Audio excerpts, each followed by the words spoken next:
کہتا رہے گا جو اس کا دادا نہیں ہے. آگے پڑھیے, جب اس کا باپ فوت ہوگا وہ اس کا وارث بنے گا جس کا وہ وارث. اس بدکار انسان نے وراثت کے سارے اصول توڑ دیے. اس بدکار انسان نے رشتوں کی ساری حرمتیں پامال کر دی.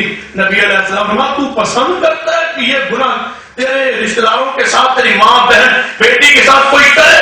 یا رسول اللہ میں برداشت نہیں کر سکتا. فرمایا جس کے ساتھ تو کرے گا وہ بھی تو کسی کی ماں بیٹی ہوگی.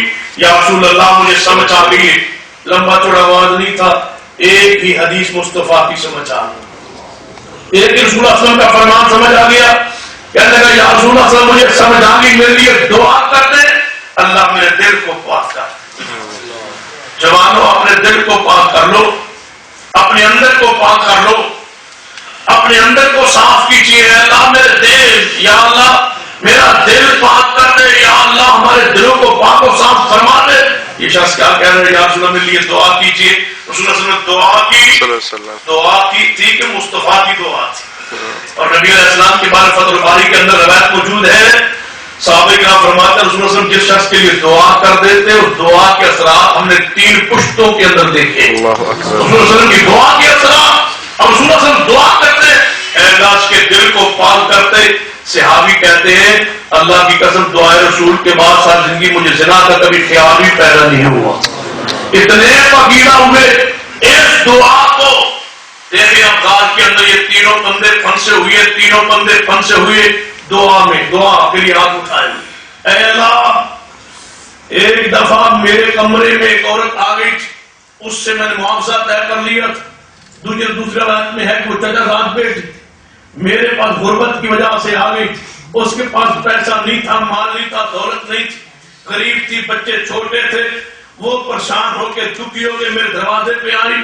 میں نے کہا میں تو بدکاری کے اس پیسے دے سکتا ہوں. پیسے طے ہو گئے, وہ میرے کمرے میں آ گئی. اے اللہ جب آ گئی تو میرے اللہ میں نے اس سے گناہ نہ کیا, مجھے تیرا ڈر آ گیا. اگر میرا یہ عمل قبول ہے بطور وسیلہ اس عمل کو پیش کیا, یہ نہیں کہا اے اللہ فلاں نبی کا واسطہ وسیلہ نہیں, اے اللہ یہ میرا عمل اگر قبول ہے تو میری مصیبت کو دور کر دے.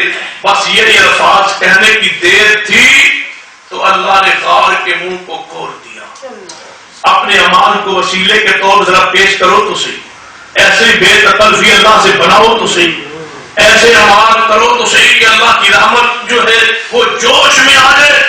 اس لیے میں کہا کرتا ہوں, کہاں یاد ہے حافظ یحییٰ عزیز میر محمدی, اللہ ان کی قبر پہ کروڑ رحمت ڈال فرمائے. اللہ کے انتہائی نیک بندے, پاکیزہ انسان. آپ میں سے اکثر ان کو جانتے اور پہچانتے ہوں گے. حافظ یحییٰ عزیز محمدی رحمۃ اللہ علیہ فرماتے ہیں کہ ایک دفعہ میں جمعہ پڑھانے کے لیے اپنے گاؤں میں گیا. 4 بستیاں اکٹھی تھی, جمعہ اجتماعی تھا. لوگ کہنے لگے حافظ صاحب دعا کر دیجیے اللہ بارش رحمت کی بارش نازل فرما دے. آپ سب لوگ پڑھے. فرمایا میں کون سا تمہارا عمل پیش کروں, کیا کہوں اپنے خالق کو, کون سا تم کام کرتے ہو؟ نماز تم نہیں پڑھتے, پردہ عورتوں کے گھر میں نہیں ہے, حرام تم نہیں کھاتے, بتاؤ میں کیا پیش کروں اللہ کے سامنے تمہارے عمل کو؟ کوئی ہے عمل؟ سارے اجتماع جو ہے خاموش. آپ صاحب نے فرمایا اگر جتنا اجتماع ہے مجھ سے آج وعدہ کر لو اللہ کو گواہ بنا کے نماز نہیں چھوڑو گے تو میں اللہ کے سامنے اسی کو بطور وسیلہ پیش کرتا ہوں.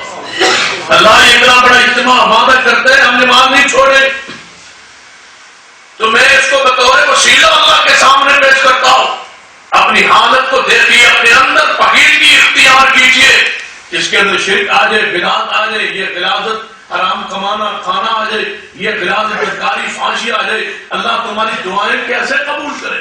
یہ تمہاری ساری پریشانیاں جو ہے اس وجہ سے تم نے زہر کو پاک کیا, اپنے باطن کو پاک نہیں کیا, اپنے اندر کو پاک نہیں کیا. دیکھیے ایک حدیث سنیے جو صحیح بخاری کے اندر موجود ہے. سرور کائنات محمد رسول اللہ صلی اللہ علیہ وسلم ارشاد فرماتے ہیں, دیکھنا سیدنا ابراہیم علیہ السلام آئے, آپ کے ساتھ آپ کی زوجہ موت مسیح سارہ علیہ السلام راستے سے گزرتے ہوئے ظالم بادشاہ کی وادی سے گزر ہوا. ظالم بادشاہ نے پکڑ لیا, کہنے لگا کون ہے ابراہیم تمہارے ساتھ, کون ہے عورت؟ اس کا اصول دستور یہ تھا کوئی رشتہ ہوتا اس کے ساتھ ضرور ہو, اس کی عزت کو لوٹتا, اگر بہن ہوتی تو اس کو کچھ نہ کہتا. ابراہیم علیہ السلام فرمایا میرے ساتھ میری بہن. میں سارہ علیہ السلام کو اسلامی حکومت کی بنیاد پہ بہن کہا. کہنے لگا اچھا تم باہر جاؤ اور سارہ کو اندر بھیجو. ابراہیم علیہ السلام باہر کو چلے, سارہ علیہ السلام اندر کو آنے لگی. راستے میں ٹکراؤ ہوا, ملاقات ہوئی. سیدنا ابراہیم فرمانے لگے سارہ میں نے تجھے اندر اپنا بھائی کہا ہے, اپنی بہن کہا ہے, جو میں کہہ چکا ہوں وہی کہہ دینا, مجھے جھٹلانا نہیں ہے. سارہ علیہ السلام اندر آ گئی. ظالم بادشاہ کے کمرے میں ایک ظالم بادشاہ ہے, میں سارہ علیہ السلام ہے. میں سارہ علیہ السلام کے بارے روایات میں موجود ہے اتنا حسن تھا کہ اللہ کی زمین پہ اتنی کوئی عورت خوبصورت نہیں پیدا, اتنی حسین و جمیل خاتون تھی سیدہ سارہ علیہ السلام. جب دیکھا اس ظالم بادشاہ نے اصول ثابت کو توڑ دیا اور سارہ علیہ السلام کی طرف بڑھا. جب سارہ علیہ السلام کی طرف بڑھنے لگا, قریب ہونے لگا, سارہ سمجھ کی یہ تو برائی کے ارادے سے میرے قریب آ رہا ہے. سارہ نے دعا کی, اللہ کے عرش کو ہلا کے رکھ دیا. اللہ کے بندو دعا ہو تو ایسی ہو, بے دخل ہوئی ہو رب کے ساتھ ایسی ہو. ہماری پہچان ہی نہیں ہے رب کی, ہمیں پہچان ہی نہیں ہے, ہمیں معرفت ہی نہیں ہے. کتنے ہیں بندے سے اجتماع میں جن کو اللہ کے 99 نام آتے ہوں, یاد ہو, ان کا ترجمہ اور معنی جانتا ہوں. میں کہا کرتا ہوں جو اللہ کے 99 نام یاد کر لے, ان کے معنی مفاہیم کو سمجھ لے, اللہ کی قسم وہ شرک نہیں کر سکتا. اس کو پتا ہوتا ہے یہ ساری صفات میرے رب کی, کسی اور کی نہیں. دیکھنا سیدنا ابراہیم علیہ السلام باہر کھڑے, اندر میں سارہ علیہ السلام کی عزت خراب کرنے کی یہ بدماش کوشش کرنے لگا. آگے بڑھا, سارہ علیہ السلام نے ہاتھ اٹھائے, دعا کی. کیا فرمایا؟